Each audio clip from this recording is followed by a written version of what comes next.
I don't think you'll ever love a Kindle and keep it and cherish the same way a parent might keep a book that they've read to their child. But a sort of better Kindle could keep a really detailed record of every time a parent read to a child, all of the different books, and it would allow you to go back and see the history of your relationship with that child unfold and the change in taste, and you could sort of see them grow up across this activity that's shared between parent and child. And a physical book can't do that for us. It's difficult. The Kindle doesn't generate a lot of love, but perhaps if there was metadata attached to it related to perhaps when you read it to your child at bedtime, or related to your change in tastes over time, that sort of thing is what people really find valuable.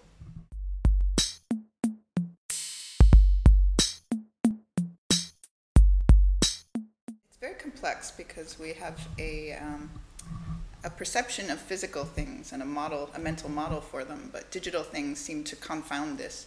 So it's we're negotiating this new sense of what digital things are, and do they have a value? And I think yes, they do, but there's some work that needs to be done. And we really wanted to investigate why digital things seem to be less valuable than material things. And in general, we found people use them in very much the same way. They use them to self-reflect on their own lives and to present themselves to others. But there's a lot of properties of the digital things that make them a little more difficult. And I'd say maybe what was most surprising was how creative people were in using their digital things in really unexpected ways to create new value.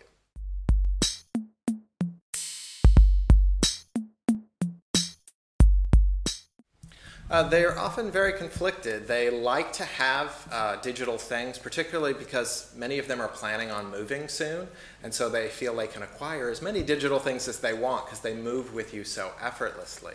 But they have a lot of conflict with cloud services, which sort of lock your data behind an account. It becomes very hard to share if you are living with someone. They fear that these services may simply go out of business or change the rules and their possessions will disappear. The young adults are sort of in a stage where they've grown up with digital things, but they're having to sort of figure out what the digital things are good for and in relation to physical things. So they start to have their own space and their own, creating their own homes, and they come up with a lot of workarounds that we found interesting.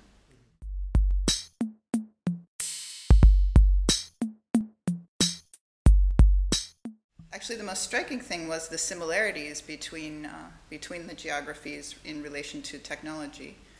The differences were mainly in sharing, the preferences among sharing and setting of permissions. I'd say the most striking finding was actually how similar these groups were with respect to their digital possessions. Maybe the most striking distance has to do with the folks in Spain. They lived very close to the home they grew up in, and they generally saw most of their friends every day, which was not at all true for the Americans and the Koreans. And so they tended to have many smaller sets of friends in their social networks.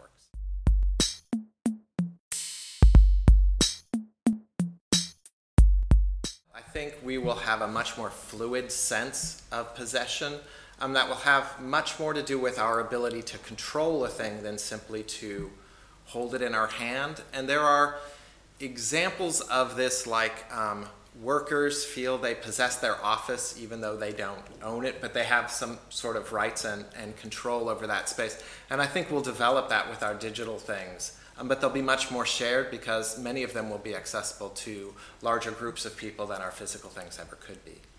Definitely.